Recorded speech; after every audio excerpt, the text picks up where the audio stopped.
Oh my god, there's so much to do. I'm not stressed, you are.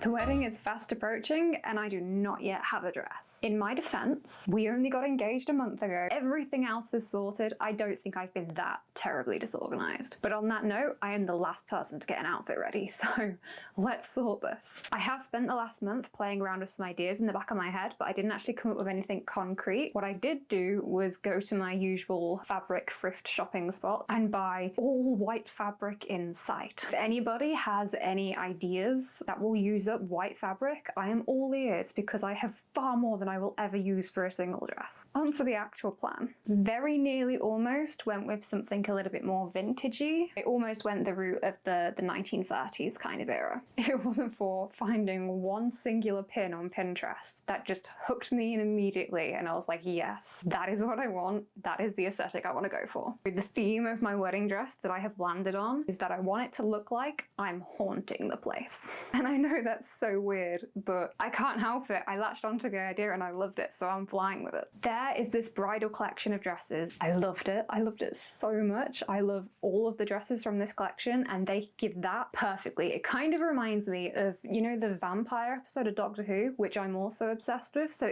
it's ticking all of my boxes. I also love that I can have some slight historical elements in there while still keeping it very modern, which means I can make it comfy. Also a very big priority for me. I want a very, very simple bodice. I kind of have a thing for square necklines. I really like them. They're just something about them. It's just very simple, elegant, and comfy. Also, I've made them before. For the bodice, I am gonna just use my trusty old Nikita Cosplay Self-Made Princess pattern, but I am gonna draw myself out a new one because the current one I keep using is far too big for me. This feels like the project that I finally put in the extra effort to redraw the pattern in my actual size, so we're gonna do that properly this time. As this is a very simple design, the true beauty is gonna come through with the fabric choices. So let's go take a look. I bought a new mug and it's a little cauldron and it's adorable and it's £2 from Tesco if anyone wants to get in on this.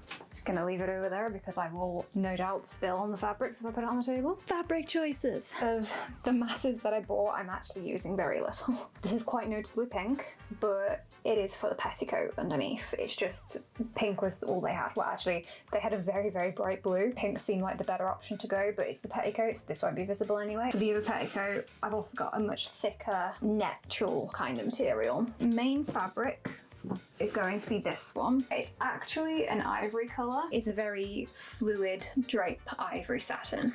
This one on the roll, absolutely beautifully textured chiffon, which I will show you a close-up of to try and do it justice because I don't even know how to describe it. There's just something about it that's just so beautiful to me. And this one is a white, so I will be going ivory underneath and then white on top, so it'll kind of have quite a neutral palette but not like stark white. And I'm also going to layer this on top of the bodice as well, so like the combination of these two fabrics is beautiful. The only thing I haven't actually decided on yet, and I'm just gonna feel it out as I get on with the make, I'm definitely going with those two fabrics for the bodice. For the skirt, I wasn't sure whether to put a third fabric layer in between those two because in the many fabrics that I bought, I've got a couple of options. It has a very natural plant kind of pattern going into it and it's a nice ivory colour, which again I feel like would look very nice underneath the top layer of chiffon on the skirt. I'm going to have to play around with draping some of those fabrics once I've made the skirt layers just to see if I want to add those, but I'll figure that out at the end. For the petticoats, I decided to go with the classic 3-tier construction. This involves gathering 3 very long lengths of fabric into one another, giving it lots of volume. I folded up the fabric to cut them as I wasn't too worried about the height being accurate, and the alternative was cutting along 6 meters of fabric 6 times.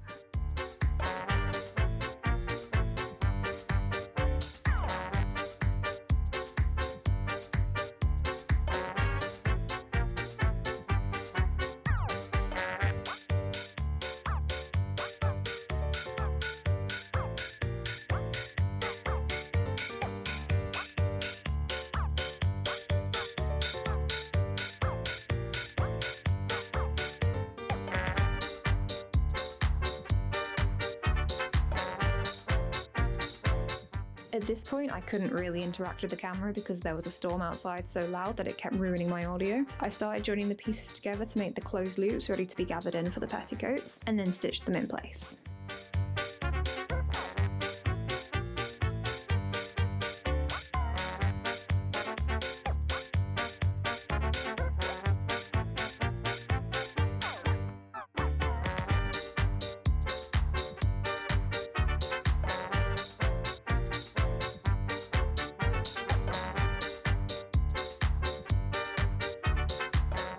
The storm has cleared up now, so I can finally use my audio again. And oh my god, I have never been able to machine gather because I straight up suck at it. It just never works for me. And I thought I'd give it a go because I haven't tried in a while and I've got a lot of gathering to do with these petticoats. So I've just started putting it through the machine and look at it, it's gathering all by itself. Obviously I'll need to pull it a little bit tighter than this, but like, it's working. God, I hope I haven't just jinxed that now.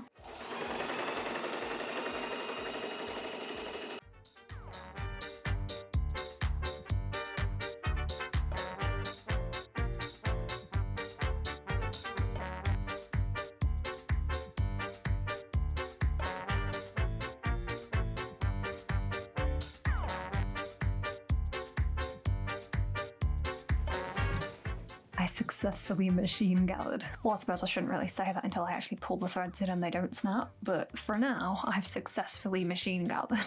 There is so much here. Next steps are to actually pull this in to what I need it to be and then start attaching the tiers together. There is a reason I haven't made any petticoats yet, and that's because it's just so much fabric to deal with at once. Lord. I then adjusted the gathers to fit the layers above and pinned and then machined them down. I was honestly surprised by how much I enjoyed making these. I've always dreaded making petticoats because I thought I'd find it stressful. Honestly, I think this just gave me false confidence in thinking that I might actually be able to tackle Cinderella's dress one day.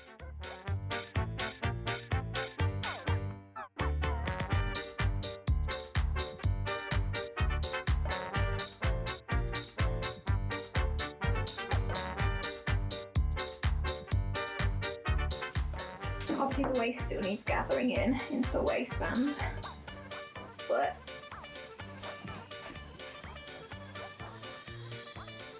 I wanted the waistbands to be flexible for maximum use, so I decided to do a drawstring waistband. To do this, I taped cotton tape to a knitting needle to thread it through because it was quick, and frankly that's the most use I've got out of my knitting needles in 5 years.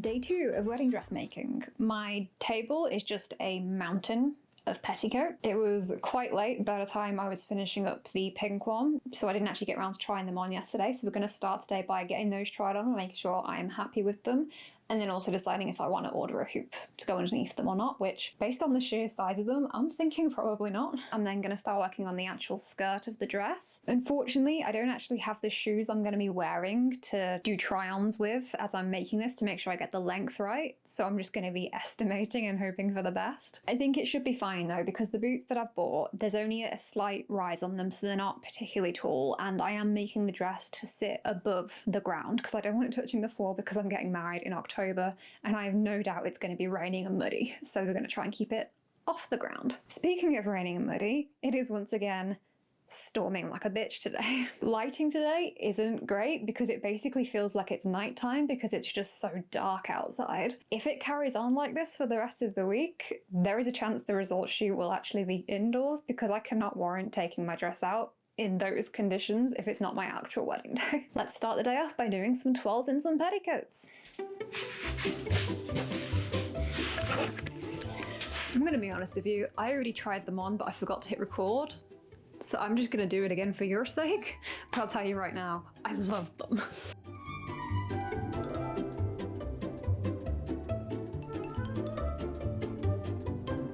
I think it's safe to say I've got enough volume without a hoop skirt. I will, however, hold out on making a final verdict until I've actually made the skirt layers, because the base layer fabric is surprisingly heavy, considering it's such a thin fluid kind of fabric, so I'm kind of worried it's going to weigh it down a fair bit, and if it weighs it down too much, then I will go with a hoop skirt, and if it doesn't, then this is perfect. I cut out full circle skirt panels from the base ivory silk fabric and the white chiffon fabric. I cut these to have larger waist so that I'd be able to gather them in for more volume in the final look.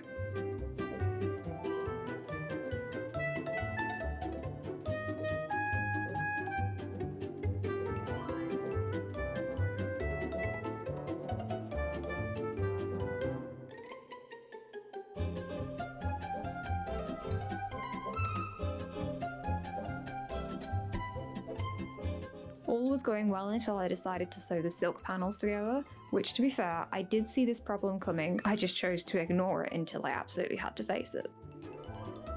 The silk is very slippery, and therefore it kept slipping. Well, this isn't great, but it will technically be hidden by the top layer of the skirt, but if this is a problem now, it's definitely going to be a problem on the bodice. So, overall, I might have to do something about it.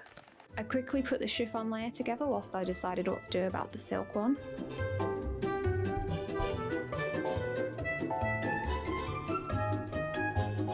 I got Dan to hold the layers up for me so I could see if the bad silk seam was visible through the chiffon, and luckily it really wasn't noticeable, so I didn't feel the need to unpick this seam and start again. I did, however, decide I should go by a walking foot before attempting to sew any more of it. Also, while Dan was there, I got him to hold that leafy fabric from earlier with the other skirt layers, and I really did not like what it did to the overall colour, and you can barely see any of the pattern through the chiffon anyway, so that was a definite no.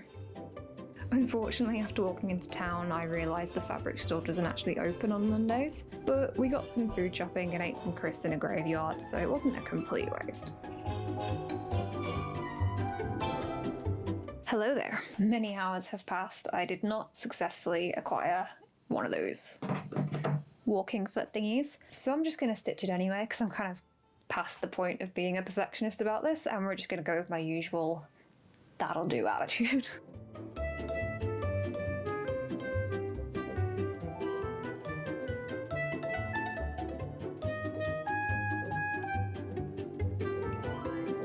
So the last seam actually went really well, because it turns out if you leave the pins in it, the fabric doesn't slip around as much. I really wish I'd realised that stupidly obvious fact 2 seams in a trip to town ago. Anyway, I'm just getting ready to put the zip in, and then once the zip's in, I will gather the 2 waistbands and get it on the mannequin to see how it's looking, and then we'll be adding on the waistband. I have just spent an unreasonable amount of time looking for a zip that has just vanished into the vortex of nothingness. I have one singular white zip, and I was saving it for this. And I've got no idea where I put it. My options are to go to the fabric store again tomorrow to buy a white zip. At least they'll be open tomorrow, but still. Or sew in a blue one, which isn't great, especially considering the fact that we all know I suck at actually concealing them.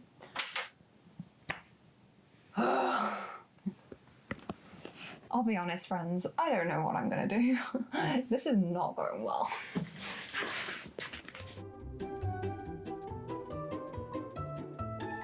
Welcome to day 3. We are behind. I was meant to get the skirt finished yesterday, and because of the whole zip debacle, I didn't. I looked everywhere.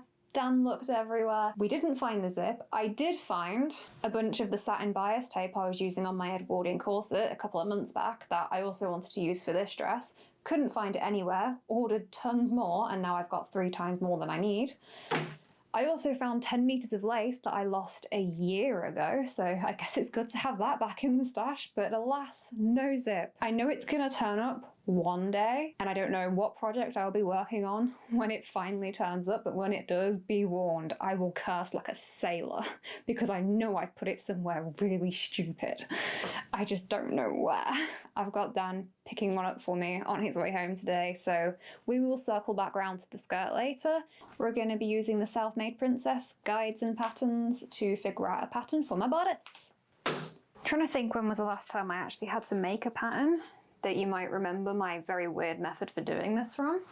I want to say it was 50s Wonder or maybe Aurora or something.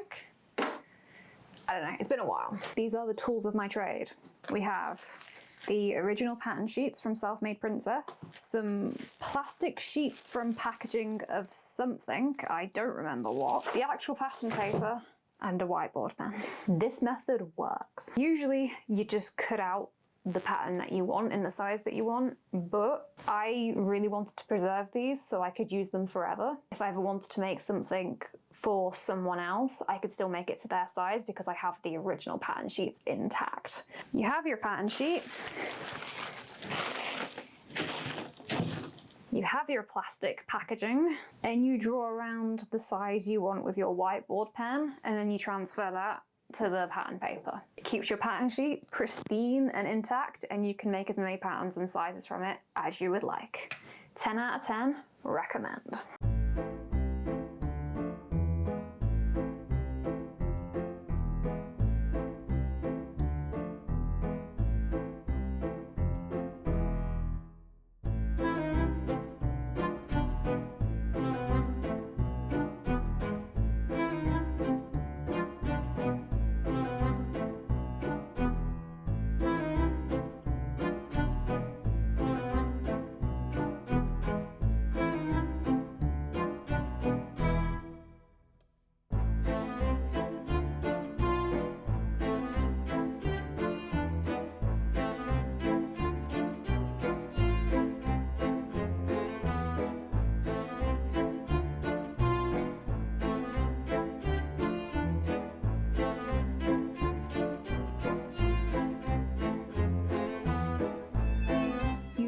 Pattern, I cut out panels for the interlining first, followed by the silk layer, and finally the chiffon layer of the bodice.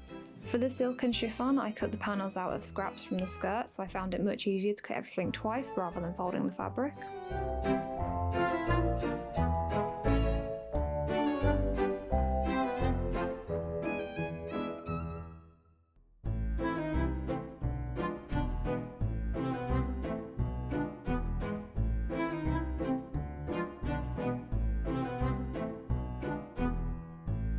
I also cut out the waistband layers too, ready for later.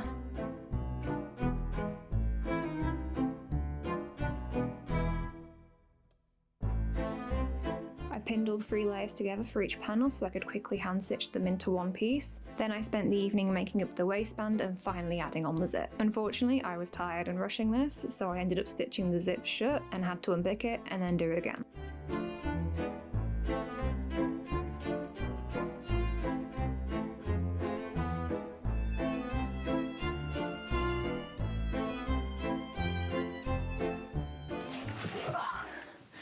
Good morning, my pretties. We have now migrated to the hallway. That is because the studio is now so messy that I can no longer move around in it, and rather than tidy it like a sane person, I've just moved slowly further and further away from it, and now I'm working in the hallway. We're still behind, but we're catching up. I got the skirt finished. Okay, that's a lie. I've got the skirt 95% finished. It's currently on the mannequin, so it can do that hangy thing that skirts have to do, so you can then cut an even hemline. I haven't assembled any bodice panels yet, but I've got them pinned onto the mannequin because I'm just playing around with all of my different laces, trying to figure out what I might want to do in terms of the bodice decoration, because my original plan was that gathered, pleated, scrunched up design with the tulle fabric. My issue with that is, 1, I think it's going to take a long time to try and do, and it's going to be very fiddly, and 2, I don't have a long time. I'm actually very pushed for time. And 3, I also don't think I actually have the ability to pull it off. I'm not sure if I can get it to look good with my very basic sewing skills. I'm thinking I need to go a route that's a bit more of a guaranteed it's going to work. Whack a bunch of lace on it instead. Yeah, I have no idea how any of this is going to turn out. I have fully just digressed into winging it mode. So much for my plan. Come on, I'll show you what I've got. Okay, that's probably as close as getting the whole thing in frame as I'm gonna get. I actually do really love how the skirt turned out, and I love that it's got so much volume without needing to get a hoop skirt. The petticoats have worked wonderfully. With the bodice, again, these are just pinned on. I'm thinking of doing like this lacy thing down the front, which was actually, remember when I was looking for my zip and I mentioned that I just found 10 meters of lace that I lost a year ago? That's this lace. So it's actually been very helpful that I found that. I'm definitely gonna have some going down the front. I might have some going down the side bits as well to at least try and follow some of the original design I had, just with lace instead of pleated gathered tulle. I think I'm just gonna have to wing it. I think we'll go back to the machine. I'll actually get these panels put together. And then once we've got an assembled bodice, then I'll start worrying about all of the lace and stuff, because I've got a while to go yet, because I've still got to assemble the bodice. I've got to do the lining, because I completely forgot to cut a lining out, and then I need to do all the boning, and oh my god, there's so much to do. I'm not stressed, you are.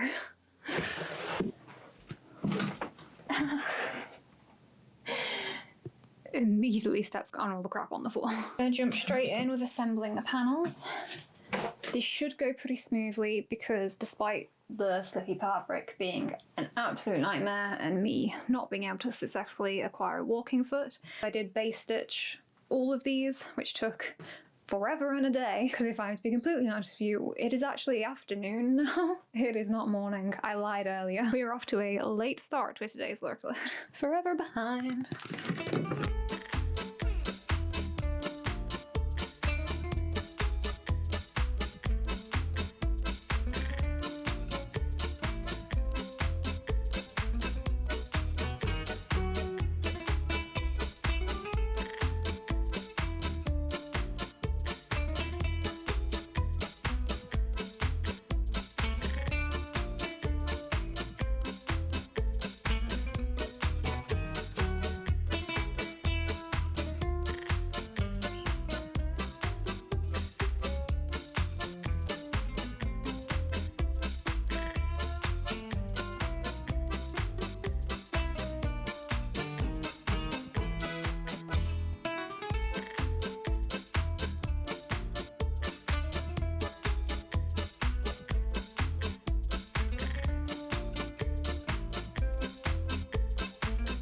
I've folded down some of the height on the front. That's actually the original height. Folded that down to get it to a height that I actually want it to be, and then I folded in some of these bits, so I'll be needing to actually cut off this excess and reshape it how I want it shaped. Right now, the bottom of it is quite pointed. I think I'm going to curve it a little bit more so it's a bit more smooth, and I played around with some lace going on the side and on the shoulders following the original design, but I'm not sure I actually like it with lace. I think it works with the tulle. I don't think it works with lace.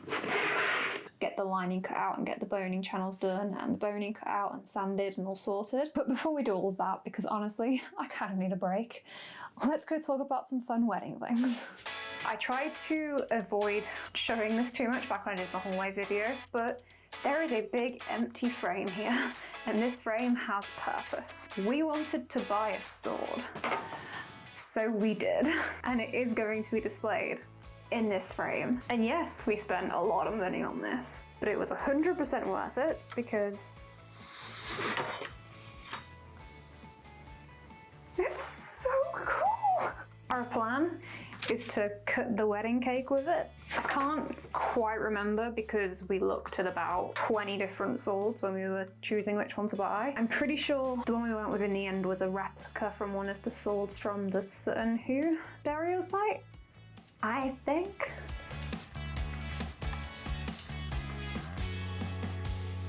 Which brings us to cool wedding thing number 2. I bought boots for the wedding. I have had my eye on these for the longest time. They are from this really, really cool vintage shoe brand called Memory Shoes. This is not sponsored, they're just really, really pretty. The other thing we've done for the wedding is we've bought some disposable cameras to give out to people, and we went to all the antique shops and bought loads of really nice candelabras and candlestick holders to decorate with. Our plan is to just do a brunch at my in-laws' house, and we're just gonna decorate with some flowers and some candles, and it's gonna be so pretty. I'm quite used to stepping on pins, but this is a bit much even for me. Just give me a minute. that hurt.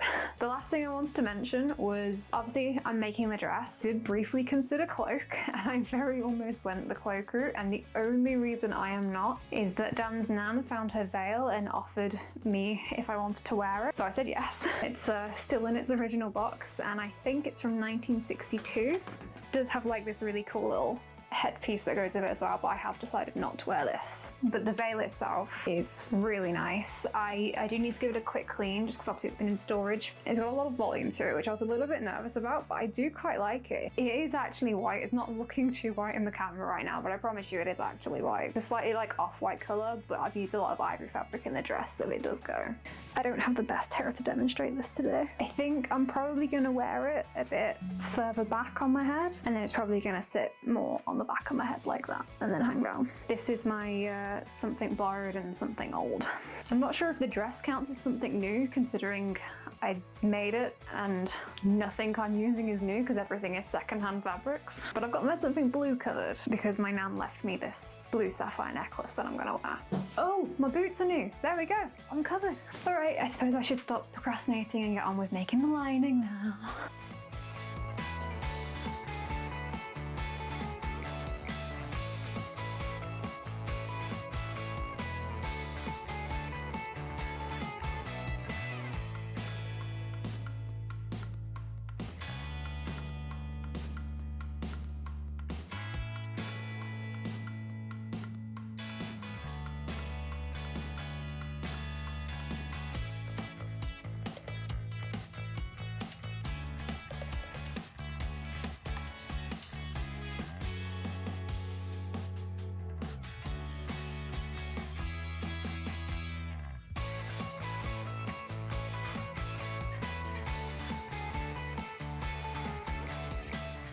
I got to the very end of putting the lining together,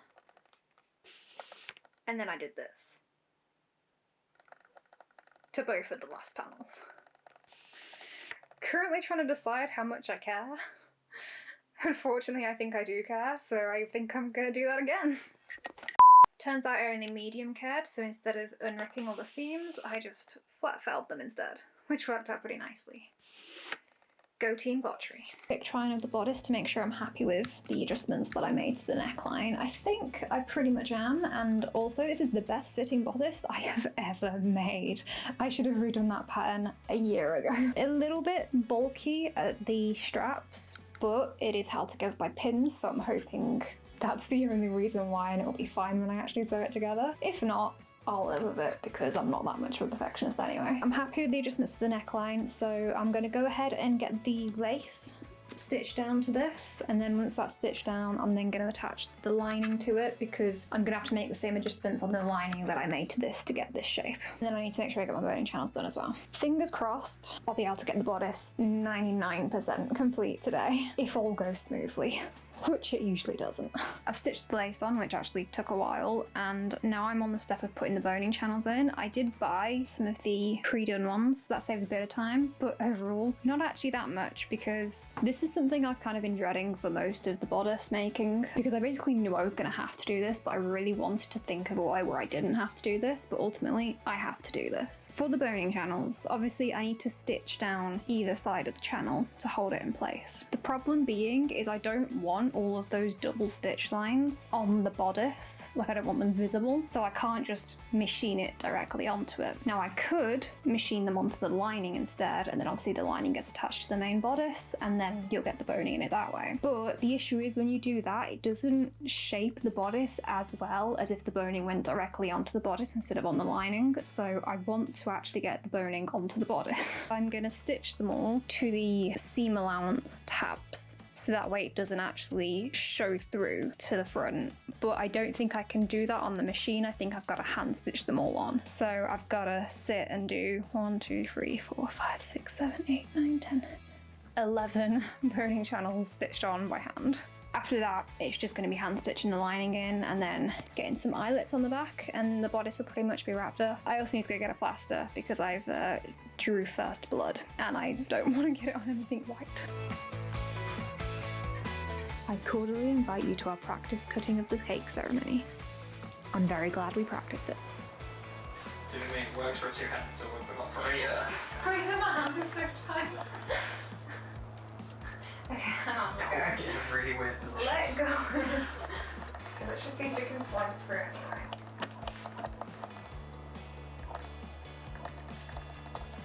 Okay, so we're going to do it like it's a giant knife and actually put some pressure here, because if we just go down here, I don't think it's going to do it by itself. There we go. Yeah, we can do this. And then Scoop it up. Dip and slice. Dan always makes fun of me because he says I eat cake like a raccoon because I break it up before eating it. I'm not the only one who eats cake like that, right?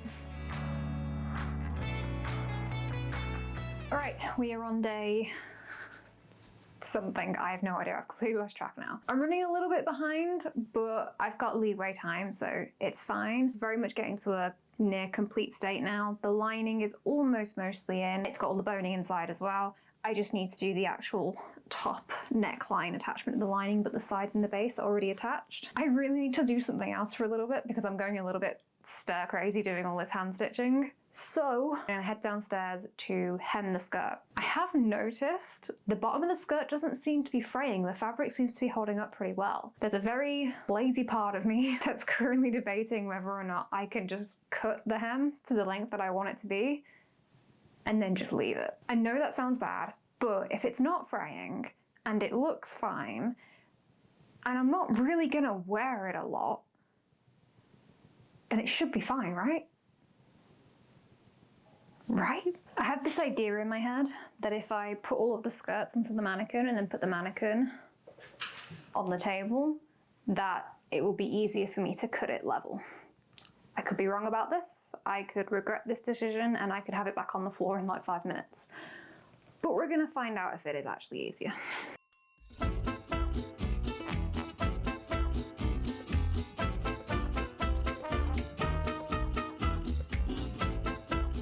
Just about fits on against the ceiling.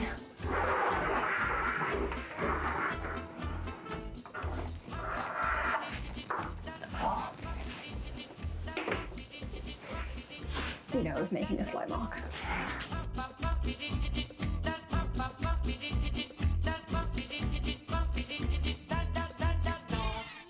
To start off with, I just hacked off the excess silk layer because I knew that it had to be shorter than the chiffon.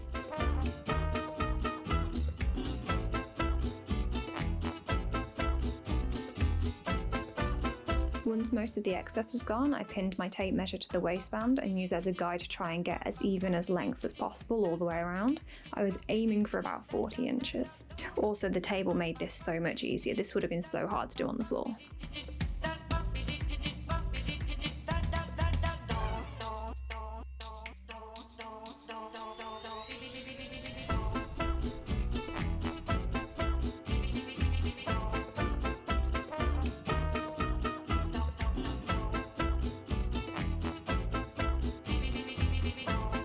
It is by no means perfect, but I've been doing this for hours and I'm actually very tired, and I do actually need to get back to finishing off the bodice. So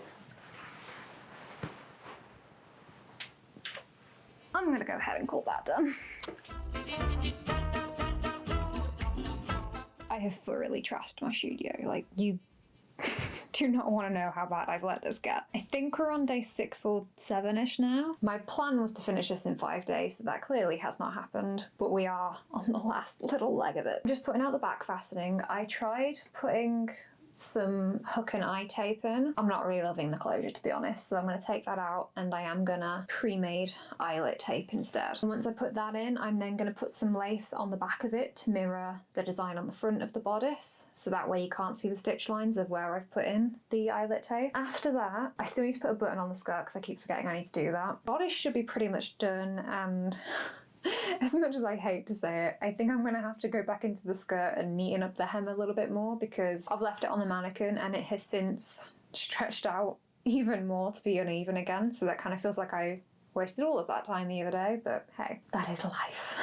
I do need to quickly try it on with my boots because I've got my boots now to see if the height is actually right because I just guessed and I haven't actually checked that, so that's probably something I should check. All right, let's get to work.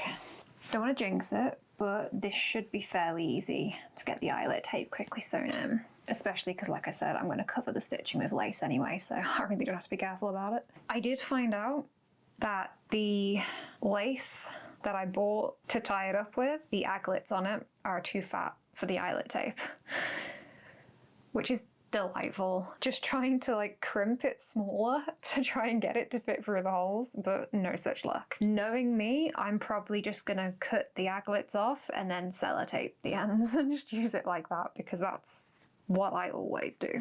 I'm kind of at the point where I'm not even going to pin this on, I'm just going to stitch it down because I'm getting too tired and I need this dress to be finished now. Per my original schedule, I was supposed to be making my wedding cake today, which I'm clearly not doing. That's now been pushed back a little bit and I need to get a wriggle on, I'm going to fall behind.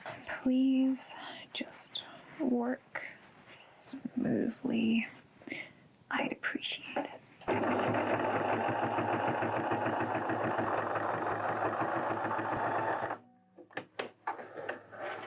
I was blessed and it went smoothly, so I moved straight on to adding the lace to the back, covering the stitch lines I just created.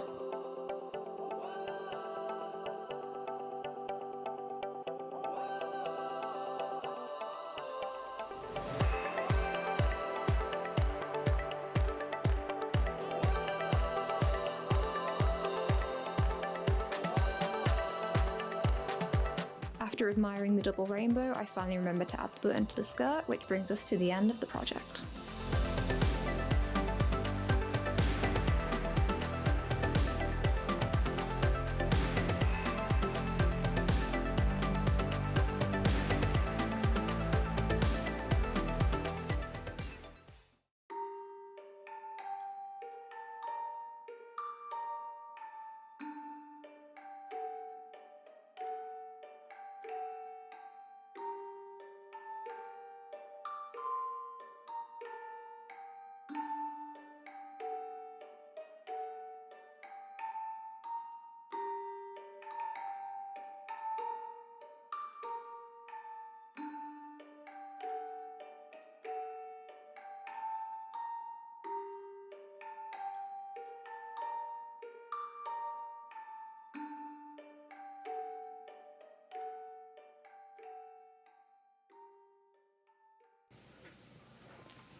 I'm editing the video and I forgot to film an outro. The wedding is tomorrow. Everybody is running around like headless chickens, getting everything ready last minute, and I am desperately trying to get this video finished and up so I don't have to work on it tomorrow. I was right at the end of the cloak video when I predicted that this video would be stressful. I was very stressed. Completely down to my own disorganization. I do love the dress that came out in the end, even if it isn't the one I necessarily designed going into it. And yeah, my brain is on like 50 different things today, so I cannot think straight on what I usually say at the end of videos. But then I do love the dress and it's comfy and I'm really looking forward to wearing it tomorrow. And thank you so much for watching along. I hope you enjoyed the video. I know this one is long. I usually try to cut them down more than this, but I'm really running out of time, so I don't have time to keep going through it. So I'm sorry it's a bit longer than usual. We're going to be spending the rest of the day getting all of the last stuff for the wedding ready. Tomorrow is the wedding, and the day after that we're leaving for our honeymoon, and then the second we get back from the honeymoon I will be working on my Halloween project, which I have already bought all of the materials for. I've got them downstairs ready to go, and it will be a rushed project because I won't have as much time as usual to make it because of going away for a week, but it's going to be so therapeutic because one, Halloween and spooky stuff, but two, compared to the level of detail I've had to put into this project and the level of accuracy I've had to put in, the Halloween project is going to be the opposite of that, and I am so looking forward to doing something that's just messy. Thank you so much for watching. I really hope you enjoyed it. Don't forget to like and subscribe and leave me a comment down below, and if you want to see my day-to-day disorganization and chaotic gremlinness, then you can follow me over on Instagram, which I primarily use for Instagram stories. Everybody over there has been getting a lot of disorganized wedding updates, and I will probably be sharing a bit of the trip there as well because it's autumn and everything's going to be so pretty because we're staying in a forest. God, I really have no brain cells left. I'll see you all at Halloween. softer, more flowy one.